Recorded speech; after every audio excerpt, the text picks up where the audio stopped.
Materi kita kali ini memaknai peraturan perundang-undangan masih bab 3 dengan judul kecilnya mengenai proses perumusan peraturan perundang-undangan di Indonesia. Yang pertama, Undang-Undang Dasar Negara Republik Indonesia tahun 1945 merupakan sumber hukum bagi peraturan perundang-undangan dan merupakan hukum tertinggi dalam tata urutan peraturan perundang-undangan yang ada di Indonesia. Secara historis, UUD 1945 disusun oleh BPU PKI dan ditetapkan oleh PPKI pada tanggal 18 Agustus 1945. Majelis Permusyawaratan Rakyat berwenang mengubah dan menetapkan Undang-Undang Dasar sesuai dengan amanat Pasal 3 Ayat 1. Perubahan terhadap Undang-Undang Dasar 1945 sudah dilakukan sebanyak 4 kali perubahan. Tata cara perubahan Undang-Undang 1945 berdasarkan Pasal 37 Undang-Undang 1945 secara singkat sebagai berikut. Usulan perubahan pasal-pasal diajukan oleh sepertiga dari jumlah anggota MPR dan disampaikan secara tertulis.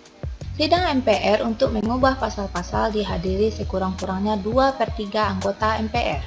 Putusan untuk mengubah disetujui oleh sekurang-kurangnya 50% ditambah 1 dari anggota MPR.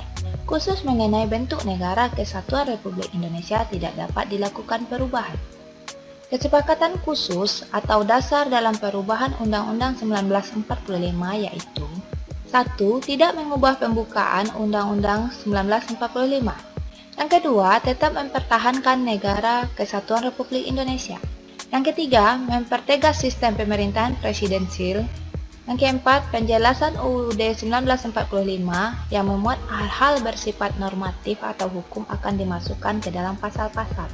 Dan yang terakhir, melakukan perubahan dengan cara adendum, artinya menambahkan pasal perubahan tanpa menghilangkan pasal sebelumnya.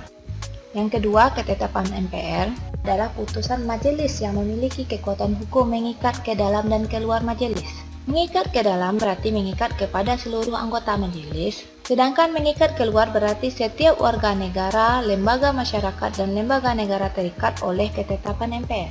Pasal 2 Ketetapan MPR Nomor 1 MPR _2003 menegaskan bahwa beberapa ketetapan MPR dan MPRS yang masih berlaku dengan ketentuan adalah Ketetapan MPRS RI Nomor 25 _MPRRS 1966 tentang pembubaran Partai Komunis Indonesia. Yang kedua, Ketetapan MPRI Nomor 11 _MPR 1998 tentang politik ekonomi dalam rangka demokrasi ekonomi. Ketetapan MPR RI Nomor 5 MPR _1999 tentang penentuan pendapat di Timur Timur. Sedangkan pasal 4 Ketetapan MPR Nomor 1 _MPR _2003 mengatur ketetapan MPRS atau MPR yang dinyatakan tetap berlaku sampai dengan terbentuknya undang-undang, yaitu sebagai berikut. Ketetapan MPRS RI Nomor 29 _MPRS 1966 tentang pengangkatan pahlawan Ampera. Ketetapan MPR RI Nomor 11 _MPR _1998 tentang KKN. Ketetapan MPR RI Nomor 15 MPR _1998 tentang otonomi daerah. Ada juga ketetapan MPR tahun 2000 tentang sumber hukum dan tata urutan peraturan perundang-undangan, dan ini juga ketetapan MPR tentang TNI dan Polri, tentang etika kehidupan berbangsa, serta visi dan misi Indonesia ke depannya. Ketetapan MPR disusun melalui 4 lembar tingkat pembicaraan yang terdiri dari tingkat pertama, pembahasan oleh Badan Pekerja MPR terhadap bahan-bahan yang masuk. Kedua, pembahasan dalam rapat paripurna MPR. Yang ketiga, pembahasan oleh komisi atau panitia ad hoc MPR. Dan yang keempat, pengembalian keputusan oleh rapat paripurna MPR setelah mendengar laporan dari pimpinan komisi atau panitia ad hoc MPR. Yang ketiga, undang-undang dan peraturan pemerintah pengganti undang-undang atau undang-undang adalah peraturan perundang-undangan yang dibentuk oleh DPR dengan persetujuan bersama Presiden. DPR merupakan lembaga negara yang memegang kekuasaan membentuk undang-undang. Suatu rancangan undang-undang dapat diusulkan oleh DPR atau Presiden. DPD juga dapat dapat mengusulkan rancangan undang-undang tertentu kepada DPR. Secara sistematik, proses pembuatan undang-undang yaitu: 1. Proses pembuatan undang-undang diusulkan oleh DPR, yaitu DPR mengajukan rancangan secara tertulis kepada Presiden. Yang kedua, Presiden menugasi menteri terkait untuk membahas rancangan undang-undang bersama DPR. Yang ketiga, apabila disetujui, DPR dan Presiden selanjutnya disahkan oleh Presiden menjadi undang-undang. Yang kedua, proses pembuatan undang-undang diusulkan oleh Presiden, yakni Presiden mengajukan rancangan undang-undang secara tertulis kepada pimpinan DPR. Yang kedua, DPR bersama pemerintah membahas rancangan undang-undang dari Presiden.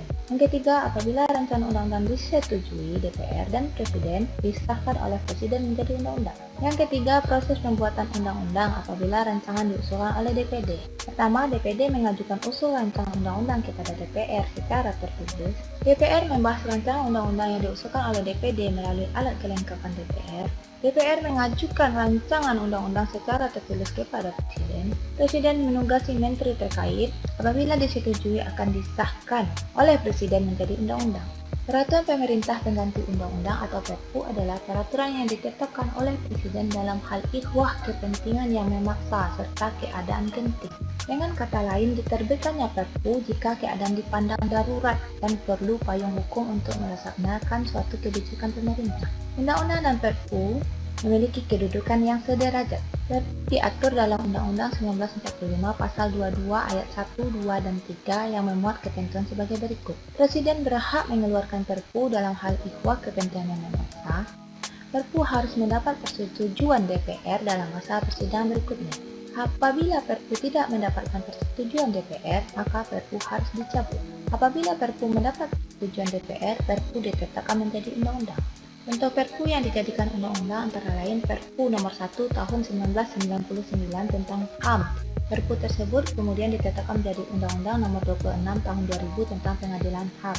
Yang keempat, Peraturan Pemerintah atau PP adalah peraturan perundang-undang yang ditetapkan oleh Presiden untuk melaksanakan undang-undang sebagaimana mestinya. Adapun kriteria untuk dikeluarkannya peraturan pemerintah adalah PP tidak dapat dibentuk tanpa adanya undang-undang induknya. PP tidak dapat mencantumkan sanksi pidana jika undang-undang induknya tidak mencantumkan sanksi pidananya. PP tidak dapat memperluas atau mengurangi ketentuan undang-undang induknya. PP tidak dapat dibentuk meskipun undang-undang yang bersangkutan tidak menyebut secara tegas asal PP tersebut untuk melaksanakan undang-undang. Tahapan penyusunan PP sebagai berikut. Tahap perencanaan rancangan peraturan pemerintah disiapkan oleh kementerian atau lembaga pemerintah bukan kementerian. Tahap penyusunan rancangan PP dengan membentuk panitia antar kementerian dan lembaga pemerintah bukan kementerian. Yang ketiga, koordinasi rancangan PP oleh menteri yang menyelenggarakan urusan pemerintahan di bidang hukum. Tahap penetapan dan pengundangan PP ditetapkan oleh Presiden kemudian diundangkan oleh Sekretaris Negara. Yang kelima, peraturan Presiden adalah peraturan perundang-undangan yang ditetapkan oleh Presiden untuk menjalankan perintah peraturan perundang-undangan yang lebih tinggi atau dalam penyelenggaraan kekuasaan pemerintahan. Peraturan Presiden dibentuk Presiden berdasarkan Pasal 4 Undang-Undang Dasar 1945. Dilihat dari sifatnya, keputusan Presiden ada dua, yaitu bersifat mengatur dan bersifat penetapan. Dan termasuk jenis peraturan perundang-undangan adalah keputusan Presiden yang bersifat mengatur. Proses penyusunan Perpres ditetapkan dalam Pasal 55 Undang-Undang Nomor 12 Tahun 2011, yaitu pembentukan panitia antar kementerian atau lembaga pemerintah non-kementerian oleh pengusul. Yang kedua, pengharmonisasian, pembulatan dan pemantapan konsep rancangan peraturan Presiden yang dikoordinasikan oleh menteri yang menyelenggarakan urusan pemerintahan di bidang hukum. Pengesahan dan penetapan oleh Presiden. Yang keenam, peraturan daerah provinsi adalah peraturan perundang-undangan yang dibentuk oleh DPRD provinsi dengan persetujuan bersama gubernur. Peraturan daerah dibuat untuk melaksanakan peraturan perundang-undangannya lebih tinggi. Yang kedua, Perda juga dibuat dalam rangka melaksanakan kebutuhan daerah. Yang ketiga, Perda tidak boleh bertentangan dengan peraturan yang lebih tinggi di atasnya. Proses penyusunan peraturan daerah provinsi sesuai Undang-Undang Nomor 12 Tahun 2011, rancangan Perda provinsi dapat diusulkan oleh DPRD provinsi atau gubernur. Apabila rancangan diusulkan oleh DPRD provinsi, maka DPRD provinsi mengajukan rancangan Perda kepada gubernur secara tertulis. DPRD provinsi bersama gubernur membahasnya. Lalu, apabila mendapatkan persetujuan bersama, rancangan Perda disahkan oleh gubernur menjadi Perda provinsi. Apabila rancangan diusulkan oleh gubernur, maka Gubernur mengajukan rancangan perda kepada DPRD Provinsi secara tertulis. Yang kedua, DPRD Provinsi bersama Gubernur membahasnya. Lalu, apabila memperoleh persetujuan bersama, maka disahkan oleh Gubernur menjadi perda provinsi. Yang ketujuh, peraturan daerah kabupaten atau kota adalah peraturan perundang-undang yang dibentuk oleh DPRD kabupaten atau kota dengan persetujuan bersama bupati atau wali kota. Proses penyusunan peraturan daerah kabupaten atau kota, rancangan ini bisa diusulkan oleh DPRD kabupaten kota atau bupati atau wali kota. Apabila rancangan diusulkan oleh DPRD Kabupaten Kota, proses penyusunannya adalah DPRD Kabupaten Kota mengajukan rancangan perda kepada Bupati atau Wali Kota secara tertulis, kemudian membahasnya bersama. Apabila memperoleh persetujuan bersama, rancangan perda disahkan oleh Bupati atau Wali Kota.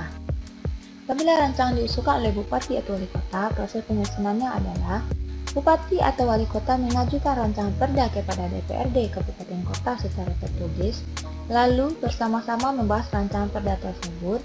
Apabila memperoleh persetujuan bersama, rancangan perda disahkan oleh Bupati atau Wali Kota.